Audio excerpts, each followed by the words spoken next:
Hello guys, welcome to my channel. Today we're gonna be taking a look at some emulation performance on the Amlogic S805 Android TV box with SX05 Ray pre-built image. As I mentioned before, what I am using is a Emuation S6 TV box, which cost me about $3.7, and it's powered by Amlogic S805. Its CPU is a quad-core i5 running at 1.5 GHz and the GPU is a quad-core Mali 450. S6 has 1 GB of RAM and 4 GB of internal storage. My pre-made image of SX05 Ray includes RedRoar, emulation station, several standalone emulators, and KODI. Well, let's go ahead and get right into it. With proper emulators, low-end platforms such as NES, PC Engine including PC-CD, Genesis including MD-CD, SNES, Game Boy Color, Game Boy Advance, CPS, CPS2, CPS3, Neo Geo including Neo Geo CD, just run at full speed. What I'm really interested in here is PlayStation, Dreamcast, Nintendo 64, PSP, and DS and some stubborn arcade games. Due to limited performance, and taking into account the graphics presented on the large screen TV, all emulators run at 720p 60 Hz. Standalone emulators such as PPS-SPP and Rikast suffer under 1080p and performance is very poor, while the graphics are poor under 480p or 576p. First up we have some PS1 emulation. Most of PS1 games which are compatible by PCSX Rearmed can run at full speed. Even compressed in CHD format, speed will not be affected. Some games can run at full speed even with enhanced resolution enabled in the core options. As you can see here, Winning 11 2020 is very choppy with enhanced resolution, so we have to get back to original resolution to get full speed.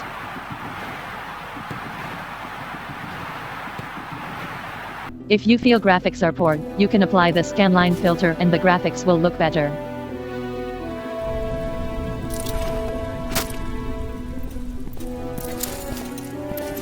Bloody Roar 2 cannot reach full speed even with original resolution. This game does struggle on low-end hardware.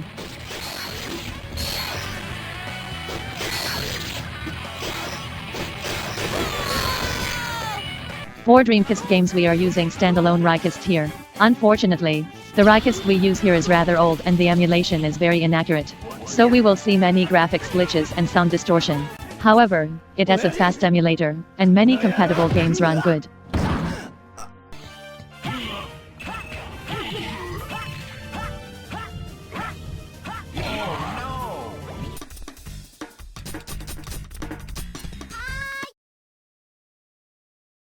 But some games such as Cannon Spike, Dynamite Cop will have severe graphic glitches due to inferior design on GLES2 with Mali 450.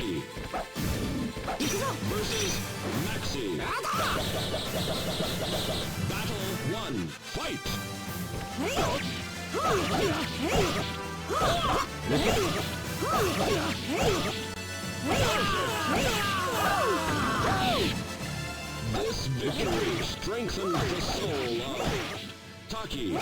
You win! Battle 2, fight! The N64 architecture is complex, and emulation for it does struggle on low-end hardware. Some simple games such as Super Mario 64 can be emulated smoothly with original resolution. However, most games run very slow, and most of them have graphics glitches. If you are interested in the technical details about N64 emulation, you can check the video made by Modern Vintage Gamer.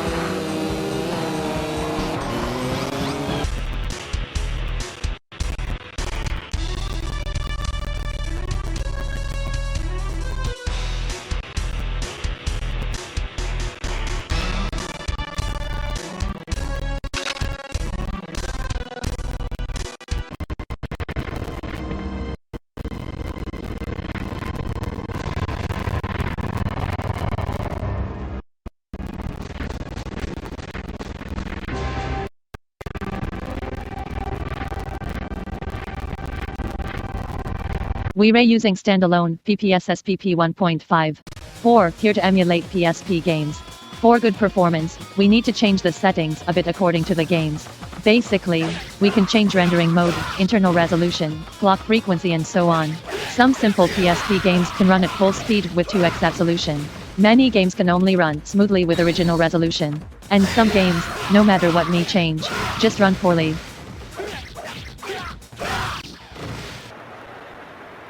Well, he knows more than anyone what a great chance from close range, and that header really should have been in the net.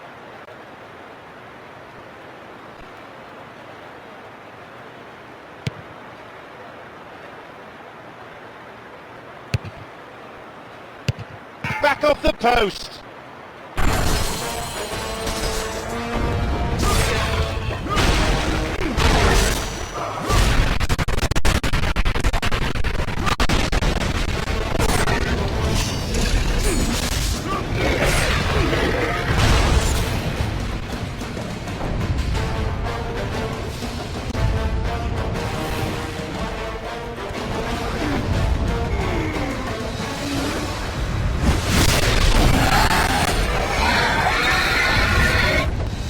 Drastic is a closed-source NDS emulator, but there is an ARM generic version available with SDL2. Most of NDS games run at full speed here, and many even run at full speed with enhanced resolution.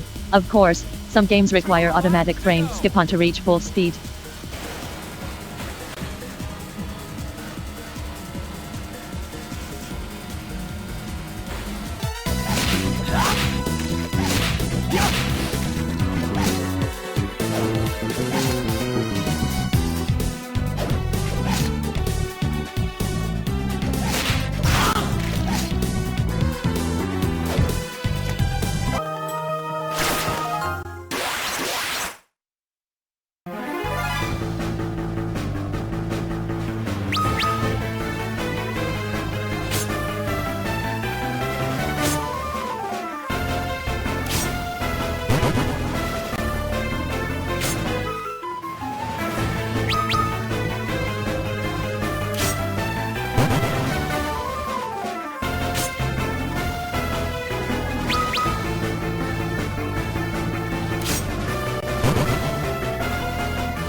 At last, let us check some arcade games.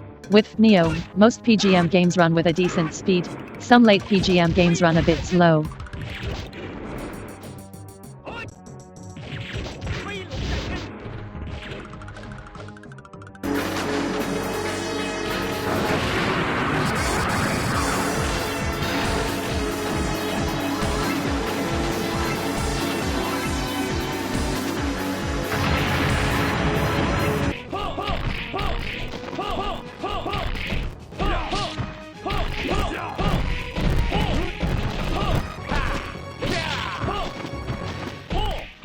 All shooting games from Sikio and early cave shooting games run at full speed with Balfa 2012 from Libretro.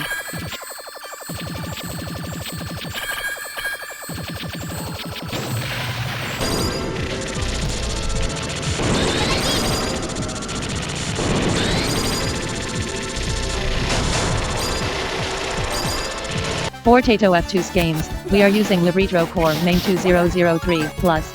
Some can reach full speed while some cannot.